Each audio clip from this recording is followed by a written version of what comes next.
오늘 성경 말씀을 읽으면은 두루마리 속에 저주가 나옵니다. 저주를 받으리라 이렇게 적혀 있습니다. 그런데 이 말씀을 읽다가 하나님의 속마음을 읽으니까 두루마리 저주를 피하라 이 말씀을 하고 싶으신 것입니다. 그래서 두루마리 저주를 피하라, 오늘 저와 여러분이 주시는 하나님의 속마음입니다. 지금까지 스가랴가 본 5가지 환상은 다 소망에 관한 환상이었습니다. 성전이 재건되고 성읍이 다시 재건되어지고 이제 풍성하게 될 것이다 하는 것입니다. 큰 힘이 되고 격려가 되었습니다. 그런데 지금부터 보게 될 나머지 3 환상은 두려운 환상들입니다. 저주와 형벌과 심판에 대한 환상입니다. 하나님은 왜 이렇게 소망의 환상 끝에 이러한 두려움에 대한 환상을 보여주시는 걸까요? 하나님을 아는 지식은 풍성해야 됩니다. 하나님에 대해서 한쪽만 보고 한쪽만 알면 오해하기 쉽습니다. 복음을 듣고 은혜 받았다 해서 방종하게 되면은 그러지 아니함만 못하다 이 말입니다. 로마서 6장 1절 말씀에 보면요, 그런즉 우리가 무슨 말하리요? 은혜를 더하게 하려고 죄에 거하겠느냐? 그럴 수 없느니라. 죄에 대하여 죽은 우리가 어찌 그 가운데 더 살리요? 이렇게 했습니다. 환상은 반드시 그렇게 되어질 내용을 보여준 것이지만은 한편으로 그렇게 되지 않도록 경고하시는 하나님의 배려가 담겨 있다는 것을 우리가 동시에 알아야 될 것입니다. 스가랴가 오늘 보게 된 환상은 좀 특별합니다. 먼저 그는 날아가는 두루마리를 보았습니다. 우리 사진 한 장 보여주실래요? 그렇습니다. 날아가는 두루마리의 환상입니다. 1절 보면은요, 내가 다시 눈을 들어 본 적 날아가는 두루마리가 있더라 했습니다. 두루마리는 보통 하나님의 말씀이 기록된 성경을 뜻합니다. 그런데 이 성경이 고정되어 있지 않고 날아가는 두루마리인 것입니다. 그 뜻이 뭐겠습니까? 하나님의 말씀이 죽은 것이 아니고 살아있다는 것입니다. 움직인다는 것입니다. 하나님의 말씀은 살았고 운동력이 있어. 하나님의 말씀은 살아서 역사하는 줄 믿으시기 바랍니다. 성경에 기록된 말씀은 구약에서부터 시작해서 그때도 지금도 그리고 앞으로도 이 말씀대로 될 것이고 살아서 움직일 것입니다. 그런데 가만히 있는데 절로 보여진 것이 아니고 눈을 들어 본 적 그랬습니다. 눈을 들어 보았다, 눈을 들었다는 것은 나의 의지가 동원됐다는 것입니다.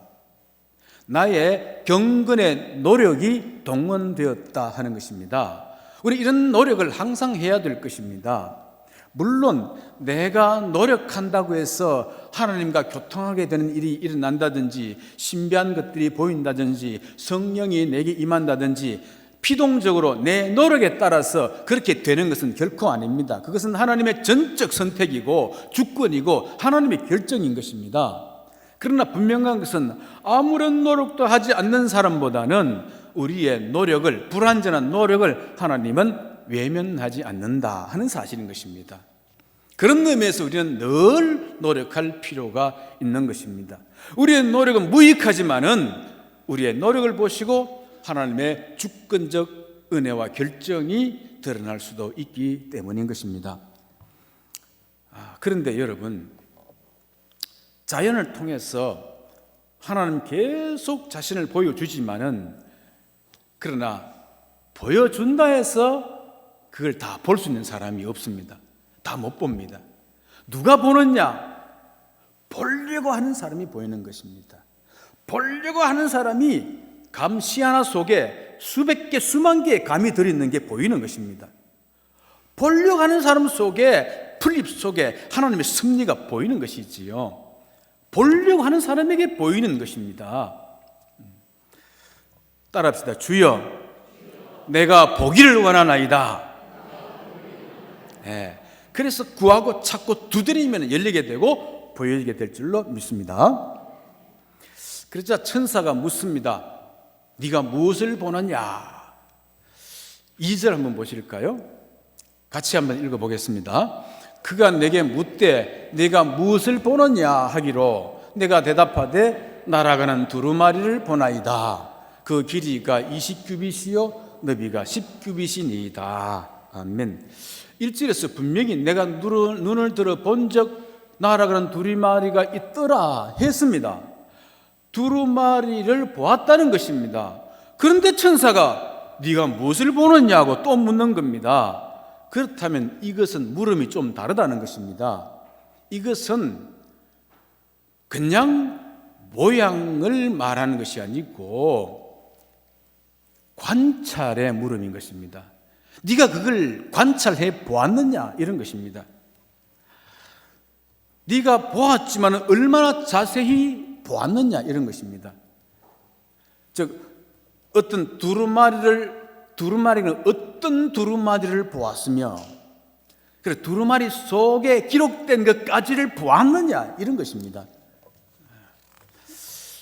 여러분 똑같은 것을 보면서도 실제로 봐야 할 것은 못 보고 껍데기만 보는 사람들 참 많습니다. 반면 똑같은 것을 보면서도 남들이 보지 못하는 것을 보는 사람이 있는 겁니다. 그냥 하얀 가루를 봤다는 사람과 그것을 찍어서 입에 넣어보고 이게 밀가루인지 소금인지 설탕가루인지를 찾아내는 사람이 있지 않습니까? 관찰력의 차이이지요. 그러면 그 결과는요, 해석은요, 엄청나게 달라져 버리는 것입니다. 처음엔 커다란 종이 한 장 날아다니는 것을 보았습니다. 그런데 천사의 질문에 따라서 다시 자세히 관찰해 보니까 새로운 것이 보이기 시작한 것입니다. 첫째는 두루마리 사이즈가 눈에 들어왔습니다. 그 사이즈는요, 길이가 20규빗, 또 너비가 10규빗이 된다. 이렇게 말했습니다. 그냥 커다란 두루마리인 줄 알았는데 길이가 10규빗, 너비가 5규빗, 한 규빗이 45cm에서 50cm쯤 되니까 20규빗은 10m, 5m짜리란 말이죠. 10m, 5m. 여러분, 성경 두루마리는 조만합니다. 그래서 파피루스로 만들어서 돌돌돌 말아가지고 이렇게 인쇄술이 발달돼 책이 나오지 않았으니까 그렇게 기록했는 손에 드는 두루마리인데 이 두루마리가 그 정도가 아니고 성경이 10m, 5m짜리 두루마리가 지금 날아다닌단 말이죠. 치수를 정확히 말했다는 것은 정확히 자세히 관찰해 봤다는 것입니다. 그러면 여러분, 왜 이 두루마리가 그 크기가 10m, 5m 되는 두루마리가 나타났을까요? 아무 이유 없이 그렇게 큰 두루마리가 날아다니겠습니까? 네. 잘 보이라고요? 네. 그럴 수 있지요. 성경에 보면은 이 크기는 솔로몬 성전의 성소의 크기고 성소 앞에 있는 현관 주랑의 크기와 똑같습니다. 열왕기상 6장 3절 말씀을 한번 보시겠습니다. 성전의 성소 앞 주랑의 길이는 성전의 넓이와 같이 20규빗이요 그 너비는 성전 앞에서부터 10규빗이며 그랬던 것입니다. 그러면 성소 앞 주랑에서 무엇을 했느냐? 여기서 제사장들이 율법을 선포하기도 하고 재판을 진행하기도 했던 것입니다. 그러므로 이 날아다니는 두루마리는 하늘 성소에서 하나님께서 죄인들을 살펴보고 심판하기 위해서 율법을 선포하고 계시는 것이다 하는 것을 알 수가 있습니다. 그러므로 여러분 성경을 읽을 때에 자세히 읽으시기 바랍니다. 관찰하며 읽으시기 바랍니다. 자간 사이, 줄간 사이, 장간 사이, 문맥 사이에 기록되어 있는 것도 읽으시기 바랍니다. 그냥 성경 횟수를 채우기 위해서, 다독하기 위해서 후룩 읽어치우는 것은 아무것도 보지 못하고 경건미를 떨어뜨리는 반복된 습관이 될 수도 있습니다. 자세히 보시기 바랍니다. 그래야 보일 것입니다. 두 번째는 사이즈뿐만 아니고 그 속의 내용, 기록된 글이 보였습니다. 하나님께서 스가랴에게 정말 보여주고 싶었던 것은 나라들은 저것이 무엇인지, 저 모양이 뭔지, 저 크기가 얼마인지 그것 아닙니다. 거기에 적혀있는 내용이 뭔지를 보여주고 싶었던 것입니다. 그렇다면 그 내용이 무엇이겠습니까? 3절 또 같이 읽겠습니다. 그가 내게 이르되 이는 온 땅 위에 내리는 저주라. 도둑질하는 자는 그 이쪽 글대로 끊어지고 맹세하는 자는 그 저쪽 글대로 끊어지리라 하니. 아멘. 여기 이쪽 글대로 저쪽 글대로라는 말은 이 성경책이 한 면만 적힌 게 아니고 이쪽 면에도 글이 적혀 있고 저쪽 면에도 글이 적혀 있으니까 양쪽 면에 글이 적혀 있다, 그런 뜻입니다. 그리고 이것은 온 땅에 내리는 저주의 글이다 그랬습니다. 온 땅에 내리는 것이다.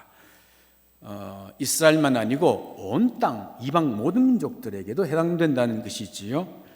그래서 이 말씀이 오늘 저와 여러분의 말씀이 되는 것입니다.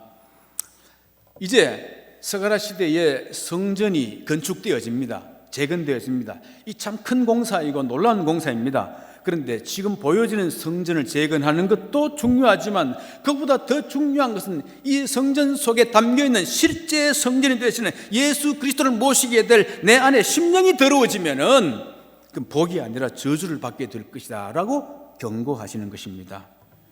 그 훗날 대제사장들과 서기관들, 유대인들은요, 건물로서 지어진 성전은 대단히 신성시했습니다. 그러나 성전 자체이신 예수가 막상 왔을 때 그는 그를 받아들이지 못했습니다. 마음속에 있는 여러 가지 복잡한 것들로 말미암아 그 예수를 배척하지 않습니까? 그래서 그러면서도 위선으로 가득 차 있었습니다. 그러니까 그 집이 무너지고 성전도 나라도 부서지고 불살라지고 2000년 동안에 나라 없이 성전 없이 떠돌아다니는 신세, 두루마리 저주가 그대로 성취되었던 것입니다. 우리 같이 한번 따라 씁시다. 주여 내 눈을 열어 주의 법을 보게 하여 주옵소서. 네. 그러면 사람들이 이제 불평합니다. 아니 하나님은 왜 두루마리 속에 축복의 글을 좀 적어 놓으시지 하필이면 저주의 글을 적어 놓으셨느냐고.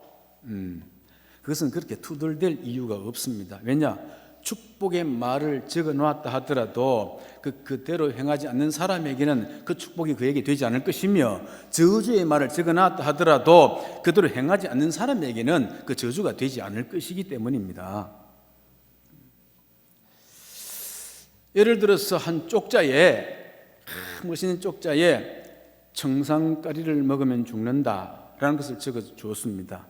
어떤 사람은 하필이면 이 쪽자에 기분 나쁜 걸 적었느냐 할 수도 있지만은 한편으로는 참 고마운 말씀입니다. 나를 살리려고, 조심하려고 주시는 말씀입니다. 이렇게 받을 수 있는 것입니다.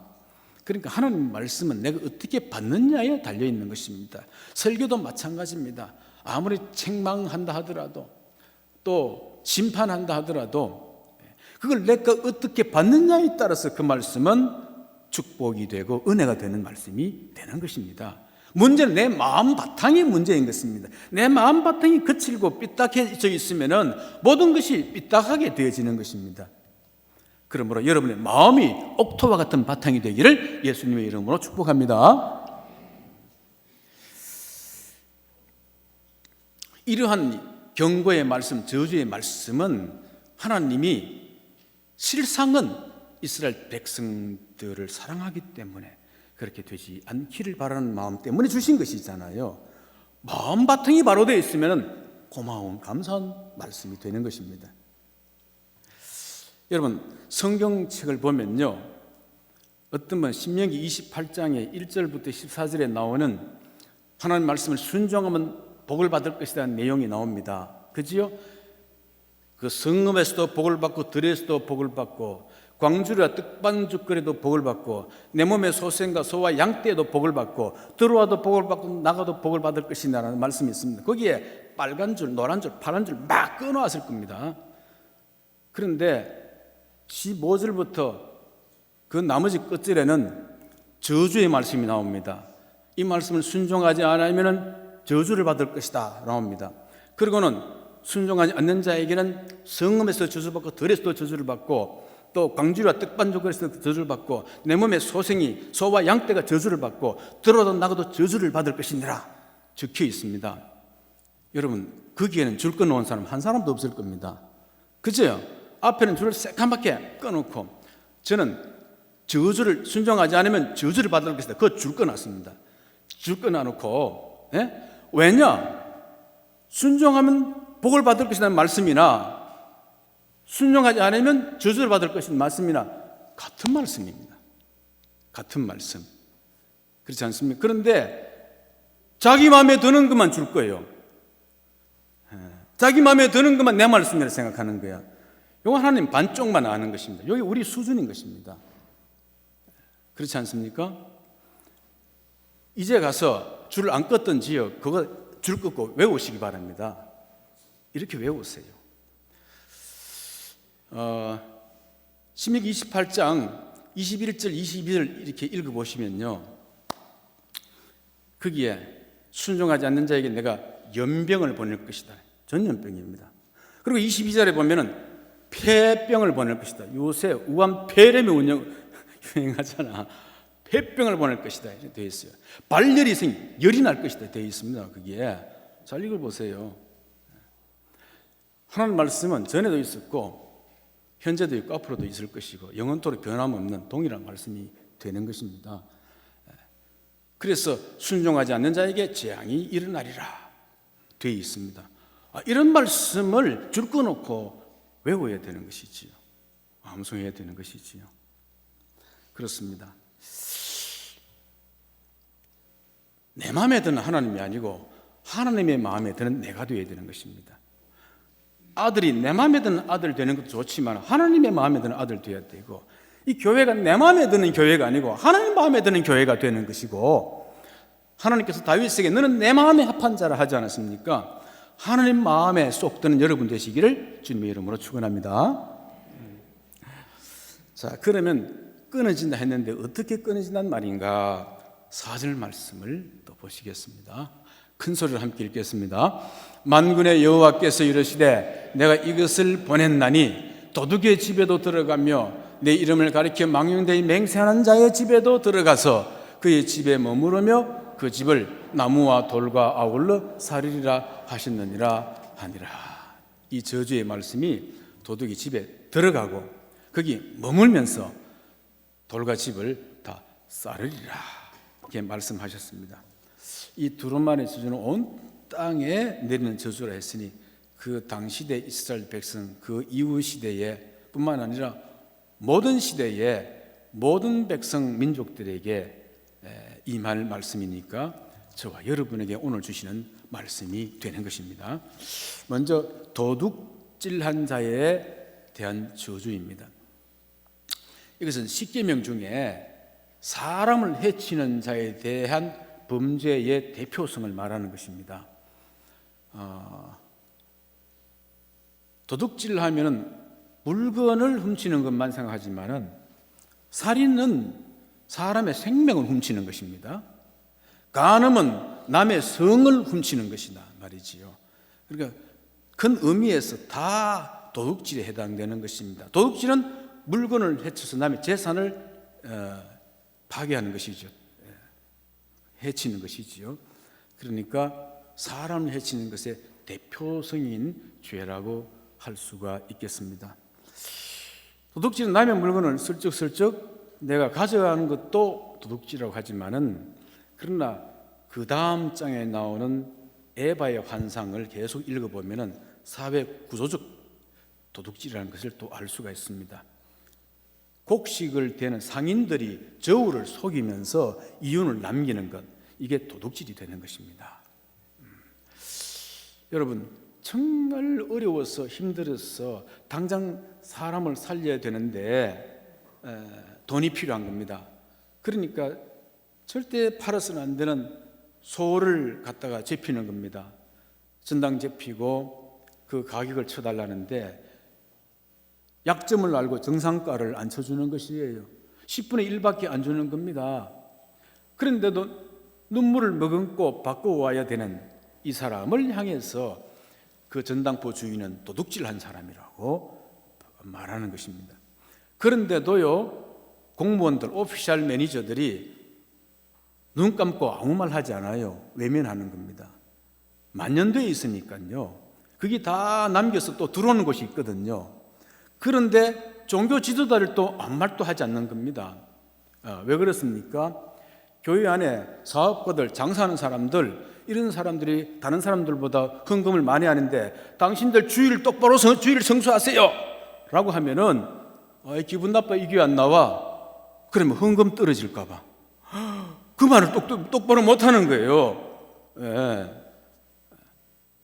주일 성수하세요 이 말을 똑바로 못하는 거예요. 그 종교 지도자들도 입도 안 벌고 있는 거예요. 사회, 종교 전체적으로 만연되어 있는 것입니다. 그러므로 이런 자들이 그 집에서 끊어질 것이다 말이지요. 그 두 번째, 하나님의 이름으로 망령되이 맹세하는 자에 대한 저주인 것입니다. 이것은 이제는 하나님의 존엄성을 해치는 범죄의 대표성인 것입니다. 쉽게 말해 내 이름을 망령되이 일컫는 자를 죄 없다 하지 아니하리라, 그렇지 않습니까? 그런데 오늘 우리 시대에 너무 쉽게 하나님 이름을 도용하는 경우가 많은 것입니다. 미국 같은 데 보면은요, 도저히 믿지 못할 일, 일어나지 말아야 될 일이 일어났을 때에 무슨 말 하느냐? Jesus 그럽니다. 그리고 Oh my God 그런다니까. 아니, 그런 일들이 일어났을 때에 Oh my God, 하나님 이름을 덜먹인단 말이지요. Jesus, 예수 이름을 덜먹인단 말이에요. 왜 이런데 그 말을 사용해야 되는가? 이게 성경의 경고대로 이루어지는 것입니다. 사랑을 약속해놓고 자기들끼리 사랑한다 하면 되지, 상대방이 안 믿으니까 내 하나님으로 맹세한다, 너를 사랑한다, 이러는 거예요. 그래놓고 결혼해놓고는 좀 이따가 이혼하니 저하니 마음에 드니 안 드니 그러잖아요. 충성한다고, 충성하겠습니다 하고 뭐 손들고 맹세하고 서약까지 해놓고는 기분 나쁘면은 그게 어디 있습니까? 획 바꿔버리는 것이지요. 왜 그런데 하나님의 이름을 사용하느냐 말이지요. 저울을 속인 자가 잡혀왔습니다. 그래서 왜 저울을 속였냐? 자기가 자백하든지 안 속였으면 안 속였다 하면 될 텐데 빠져나가기 위해서 하나님 이름으로 맹세코 나는 안 속였다, 이렇게 하는 것이지요. 언젠가 들통 날 수도 있고 안 내도 하나님 아시는 분이 아시는 내용인데 그런 일에 왜 지존하신 하나님의 이름을 자꾸 덜먹이느냐 하는 것입니다. 이런 일이 유다 땅에만 있는 것이 아니고 장차 세상 온 땅에 비일비재하게 될 것이다 하는 것이지요. 그런데 그 집이 실제로 그러면 이제 끊어졌고 또 끊어질 것입니다. 먼저 이스라엘 경우에 이제 포로에서 돌아와서 성전을 재건했습니다. 힘들게 우여곡절 끝에 재건했습니다. 그렇지만 저들은 여전히 그 성전의 궁극적 의미를 깨닫지 못하는 것입니다. 그래서 성전을 우상 섬기듯이 섬기고, 그러면서도 생활이 곰핍하니까, 경제적으로 어려우니까 그만 삶 속에서는 저울을 속이는 일들이 벌어지는 것입니다. 남의 것을 슬금슬금 또 훔치기도 하고요. 그리고는 잡혀오면 하나님의 이름으로 맹세하기도 하고요. 이런 것입니다. 그러니 그 저주의 말씀이 그 집과 성중과 나라를 사르고 무너뜨리는 것입니다. 그래서 70년 바벨론 포로가 아니라 2000년 동안에 세계로 유대인들이 떠돌게 되는 것입니다. 이루어졌지요. 그런데 오늘날 복음과 은혜 속에 살고 있는 우리 크리스찬인들에게도 마찬가지인 것입니다. 여러분, 하나님을 그렇게 열심히 믿었던 유대인들이 사람의 모양으로 온 예수님은 왜 이렇게 안 믿고 박해하고 십자가 못 박았을까요? 그것은 하나님은 눈에 보이지 않았지만은 예수님은 눈에 보였기 때문에 그런 것입니다.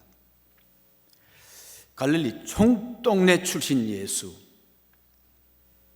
초라한 목수 출신 예수, 어디 학력 배경이 없는 그런 예수, 나이가 어린 청년 예수, 세리들과 창기들하고 놀아나는 예수, 안식일도 제 멋대로 해석하는 예수, 입대기 쉽상입니다.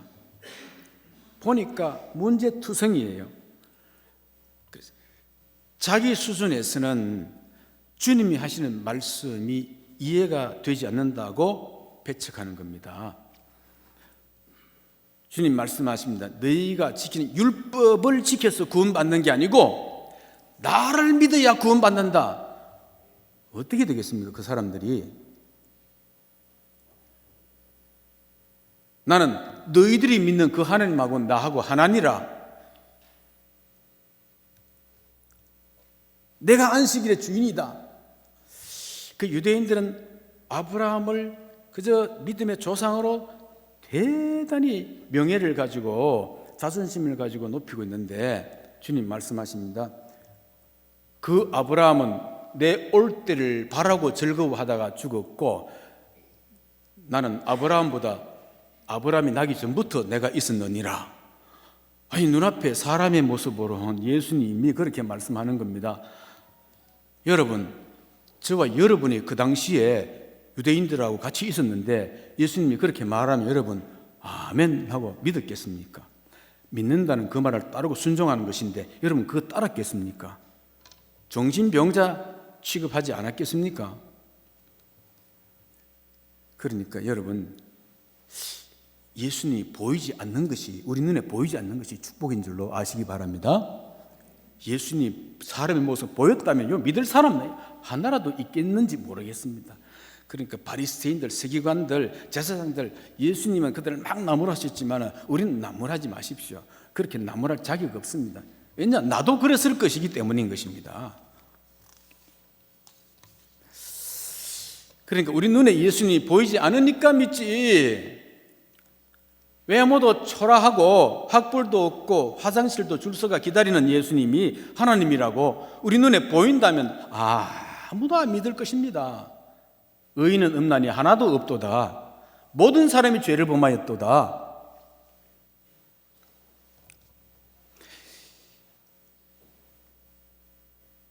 하나님의 말씀을 이 땅에 사는 사람들이 제대로 받아 해석할 사람이 없습니다.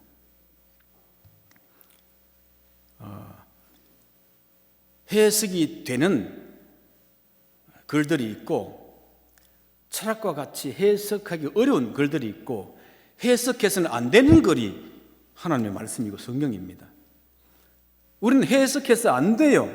그분이 보여주시는 것만, 해석하러 가르쳐 주시는 것만 우리가 알고 전할 뿐인 것입니다. 그런데 내 기준에 해석이 안 된다고, 이해가 안 된다고 배척하는 유대인들이 저와 여러분들인 것입니다. 그 예수님이 우리 사직제일교회 담임 목사로 오셔서 목회한다면 또 난리가 났을 겁니다. 아니, 왜 저 덜 떨어진 사람 12명만 제자로 택하고 다른 사람들은 뭡니까? 이럴 수도 있습니다. 왜 사람 다 죽고 가는데 신방 오라고 했더니 다 죽고 난 다음에 장례 치르고 난 다음에 이제요 오는 게 무슨 담임 목사입니까? 난리가 났을 거예요. 병자들 데리고 기도해달라고 한 묶음 데리고 왔는데 그 보고는 피해버립니다. 그리고는 돈 많은 세리와 같은 사람들하고 그 집에 들어가서고 먹고 잔치 노름하고 있습니다. 난리가 나지요. 예수님이 그래 하셨거든. 그러니까 얼마나 말이 많을까? 우리 눈으로 못 믿는 겁니다. 보았으면은 섭섭해서 못 믿고, 기분 나빠서 못 믿고, 이해가 안 돼서 못 믿고, 아이고 안 되겠다, 딴 교회 가야 되겠다, 그렇게 해서 떠나는 사람 많을 겁니다. 그런 사람 교회 10군데 옮겨도 마찬가지입니다. 자기 마음에 충족이 안 되거든요. 마태복음 7장 21절에 보면은요, 많은 사람들이 주여 주여 하지만은 그런다고 다 천국에 들어갈 것이 아니다, 그렇게 말씀합니다. 다른 사람들이 보면 열심히 해서 보이고 큰 일, 훌륭한 일 한 것 같습니다. 교회당 건축하고 귀신 쫓아내고 선지자 노릇하고 그리고 주여 주여 하면서 하나님과 아주 가까운 것처럼 행세했지만은 주님이 말씀하시는 것입니다. 불법을 행하는 자들아 내게서 떠나가라. 여러분, 이 모든 외적 행위보다 더 중요한 것은 내 마음, 심령 성전을 깨끗하게 비우는 것입니다. 그래야만이 예수 그리스도가 내 안에, 내 속에 들어올 수 있습니다. 그래야만이 내가 도적이고 내가 죄인 중에 괴수인 것이 눈에 보이게 될 것입니다. 그래야만이 이 두루마리 저주를 받아 마땅한 자가 바로 나인 것을 깨닫고 절망하게 될 것입니다. 이런 절망이 일어날 때에 내 행위가 아니라 오직 십자가의 은혜로만이 두루마리 저주를 막는 것을 보게 될 것입니다. 여러분, 오늘 하나님께서 주신 말씀이 무엇이었습니까? 두루마리 저주를 피하라 하셨습니다. 누가 이 두루마리 저주에서 피할 수 있습니까? 오직 그 저주를 대신하신 예수 그리스도, 십자가 붙드는 사람입니다. 오직 예수 이름 부르며 오직 예수 공로 의지하며 그를 영접하는 자뿐입니다. 그리고 오직 그 은혜만 사모하고 심령을 깨끗하게 하는 자인 것입니다. 여러분, 예수 그리스도 십자가 붙들고 우리를 긍휼히 여겨달라고 매달리시기 바랍니다. 그리할 때 예수의 피가 여러분들을 깨끗하게 하실 것이요, 생명의 성령의 법이 여러분을 그 두루마리 저주에서 해방하실 줄로 믿습니다. 기도하겠습니다.